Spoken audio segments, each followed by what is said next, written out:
أهلا وسهلا بيكم في قناتكم التعليمية اتعلم بسهولة مع محمد يوسف. النهاردة إن شاء الله يا ولاد هناخد الدرس الرابع من يونت 1 الوحدة الأولى للصف الخامس الابتدائي. خلونا نبدأ مع بعض.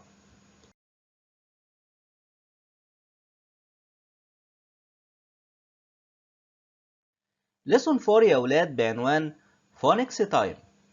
فونكس تايم اللي هو درس الصوتيات، والشرح بتاعنا إن شاء الله هيكون من كتاب جيم. لكن بحب أفكرك في البداية كده إنك تدعم القناة بالاشتراك وتضغط لايك وتعلق تعليق أسفل الفيديو. أول حاجة معانا لاحظ الفرق بين نطق ال SH وال CH. أول حاجة بيقولك إن ال CH بتتنطق تش تش تش تش، زي chair chair chair. chair يعني كرسي. cheese cheese cheese cheese يعني جبنة أو جبن. تاني حاجة بيقولك لاحظ ال SH بتتنطق شين، يعني حرف الشين في اللغة العربية، زي فش فش فش. فش يعني سمكة أو سمك. شيب شيب شيب شيب يعني خروف. دش دش دش. ملاحظين يا أولاد إن ال SH بتتنطق شين في اللغة العربية. دش دش يعني طبق، وناخد بالنا إن دش ده بيبقى طبق عميق. شيرت شيرت شيرت شيرت يعني قميص. الكلمات اللي بعد كده بيقولك لاحظ الفرق في نطق ال TH. ال TH يا ولاد ممكن يبقى نطقها زال وممكن يبقى نطقها ث، زي كده في كلمة mother mother mother mother يعني أم. هنا ال TH اتنطق ايه؟ اتنطق زال. أما كلمة three three three 3 يعني 3، هنا ال TH اتنطقت ايه؟ اتنطقت س. يبقى ال TH ممكن يبقى نطقها زال وممكن يبقى نطقها ث. الكلمات اللي بعد كده اللي هي أولها BR، بر بر بر، يبقى نطقها ايه؟ بر. زي ايه؟ زي bread bread bread bread يعني خبز. الكلمة التانية اللي هي bring bring bring bring يعني يحضر. الكلمات اللي بعد كده اللي أولها BR، بس البي هنا بتبقى بي تقيلة. بتتنطق ازاي؟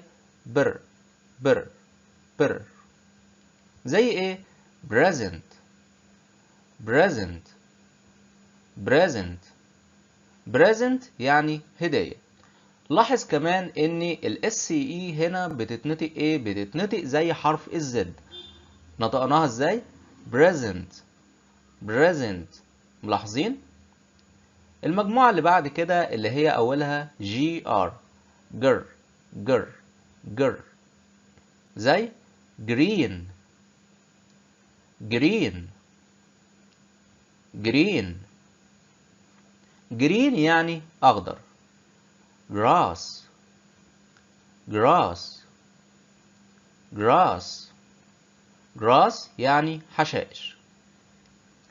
المجموعة اللي بعد كده اللي أولها TR، زي tree tree، يبقى ال TR نطقها تر تر، يبقى tree tree tree يعني شجرة. train train train. train يعني قطار. المجموعة اللي بعد كده اللي هو DR در در در يبقى drum drum drum drum يعني طبلة. مجموعة الكلمات اللي بعد كده يا ولاد بتبدأ ب CR. طيب السي لما بيجي وراها R، السي هنا بتتنطق زي حرف الك، تبقى كر كر. زي كريك كريك كريك كريك يعني جدول مائي. cry cry cry cry يعني يبكي. الكلمات اللي بعد كده بتبدأ ب SL، تبقى sell sell. طبعا حرف الاس بيتنطق زي حرف السين، وحرف ال بيتنطق زي حرف اللام، تبقى sell sell. زي slide slide slide slide يعني زحلقة. مجموعة الكلمات اللي بعد كده اللي هي بتبدأ ب BL، اللي هي بي تقيلة، تبقى bell bell bell. طبعا حرف البي بيتنطق ب، وحرف ال بيتنطق لام، تبقى bell. زي ايه؟ play play play play يعني يلعب. الكلمة اللي بعد كده plane plane plane plane يعني طائرة. plum plum plum plum اللي هي ثمرة برقوق. مجموعة الكلمات اللي بعد كده يا ولاد اللي هي بتبدأ بالحرفين FL، نطقها ازاي؟ فل فل فل. طبعا الحرف الاف بيبقى نطقه زي حرف الف في اللغة العربية، اما حرف ال بيبقى زي حرف اللام في اللغة العربية، يبقى فل فل. زي ايه؟ زي flower flower flower flower يعني زهرة. fly fly fly fly يعني يطير. أما الكلمات التي تبدأ ب SN، طبعا الاس هنا زي حرف السين، أما الN زي حرف النون، تبقى سن سن.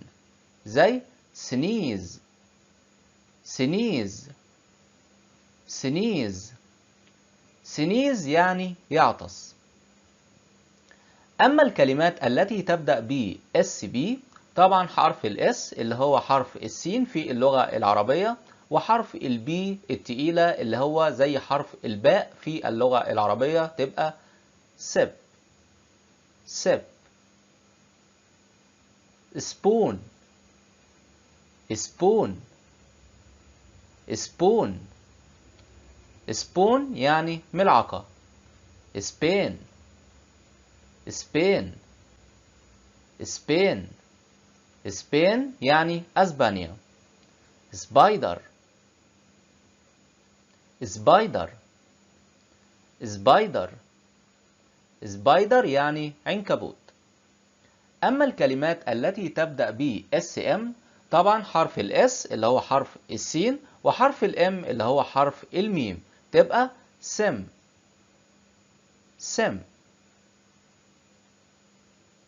smile smile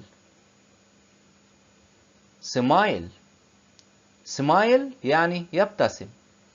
smell smell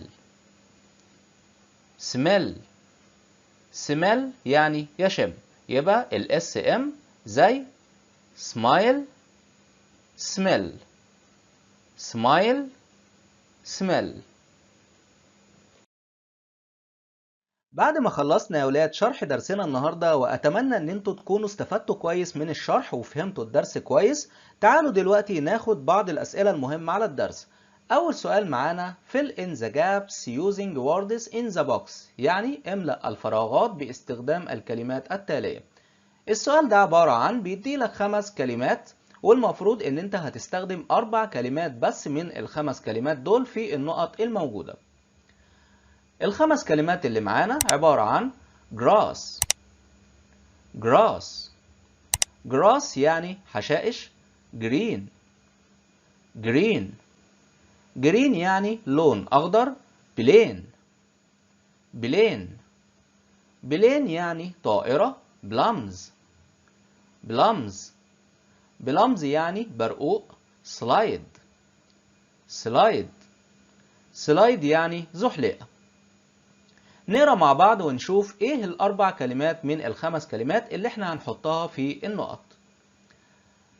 Yesterday يعني أمس. I went to the park with my family، يعني أنا ذهبت إلى الحديقة العامة with my family يعني مع عائلتي. I saw a lot of space trees، يعني أنا رأيت كثيرا من الأشجار الأشجار الخضراء، يبقى كلمة green. يبقى I saw a lot of green trees، يعني أنا رأيت كثيرا من الأشجار الخضراء. My sister and my brother played on the space، يعني أختي وأخي. played on يعني لعبوا على الزحلقة اللي هي كلمة slide. يبقى هنحط كلمة slide. يبقى my sister and my brother played on the slide، أختي وأخي لعبوا على الزحلقة. We saw a space in the sky، يعني نحن رأينا في السماء اللي هي in the sky. طبعا الكلمة المناسبة هنا كلمة plane يعني طائرة. يبقى we saw a plane in the sky، يعني نحن رأينا طائرة في السماء. My mother ate space and beaches. beaches اللي هي خوخ. يبقى أمي أكلت وخوخ. الكلمتين اللي ناقصين معانا هنا اللي هي كلمة grass يعني حشائش، وكلمة plums يعني برقوق. الكلمة المناسبة منهم اللي هي كلمة plums يعني برقوق. يبقى هنحط في النقط هنا كلمة plums. يبقى my mother ate plums and peaches، يعني أمي أكلت برقوق وخوخ. يبقى احنا استخدمنا كلمة green وسلايد وبلين وبلامز، والكلمة اللي احنا ما استخدمناهاش اللي هي كلمة grass بمعنى حشائش. السؤال الثاني يا ولاد بيقول rearrange the following words to make correct sentences، يعني أعد ترتيب الكلمات الآتية لتكون جملا صحيحة. Number 1 trees يعني أشجار. 3 يعني 3. she يعني هي. sees يعني ترى. green يعني أخضر. ويطالب منك هنا إن أنت تبدأ بالضمير she. يبقى she وبعد كده sees يعني هي ترى 3 يعني 3 يبقى هي ترى 3 green trees، يعني هي ترى 3 أشجار خضراء. يبقى الإجابة هتكون بالشكل ده. She sees 3 green trees، يعني هي ترى 3 أشجار خضراء. Number 2 Spain يعني إسبانيا. is اللي هو verb to be في المضارع بمعنى يكون. plane يعني طائرة. over يعني فوق. the اللي هي بتبقى الألف واللام. طبعا ده سؤال وعاوزنا نبدأ بالverb to be is في البداية. يبقى is plane over the Spain. يبقى الإجابة هتبقى بالشكل ده. is plane over the Spain، يعني هل الطائرة فوق أسبانيا. نمبر 3 dish يعني طبق، fish يعني سمكة أو سمك، she يعني هي، on حرف جر بمعنى على، الآ هنا اللي هي نكرة، حرف نكرة، puts يعني تضع أو يضع، ذا اللي هي الألف واللام. وعاوزنا نبدأ بشي، يبقى شي بعد كده هنجيب وراها الفعل اللي هو puts، يبقى she puts. وضعت ايه؟ fish، يبقى she puts. بس هناخد بالنا من حاجة، ان احنا معانا هنا ايه؟ حرف النكرة يبقى she puts a fish on the dish. يبقى she puts a fish on the dish، يبقى هي وضعت سمكة على الطبق. يبقى احنا هنا استخدمنا حرف النكرة مع كلمة fish. ليه؟ عشان نحدد ان احنا هنا بنستخدم كلمة fish كمفرد. يبقى ليه؟ لان كلمة طبعا fish ممكن تيجي بمعنى سمكة وممكن تيجي بمعنى سمك، فلازم ناخد بالنا من حاجة، ان احنا هنا حطينا حرف النكرة قبلها عشان نترجمها على انها سمكة واحدة. يبقى هي وضعت سمكة على الطبق، يبقى she puts a fish on the dish. لكن لو شلنا حرف ال A هنا هتبقى fish يعني سمك. she puts fish يعني هي وضعت سمك، لكن she puts a fish هي وضعت سمكة. نمبر 4 kites يعني طيارات اللي هي الطيارات الورقية. fly يعني يطير. did في أول السؤال بتبقى بمعنى هل. yesterday بمعنى أمس. they يعني هم. وعاوزنا نبدأ ب did اللي هو الفيرب to do في الماضي.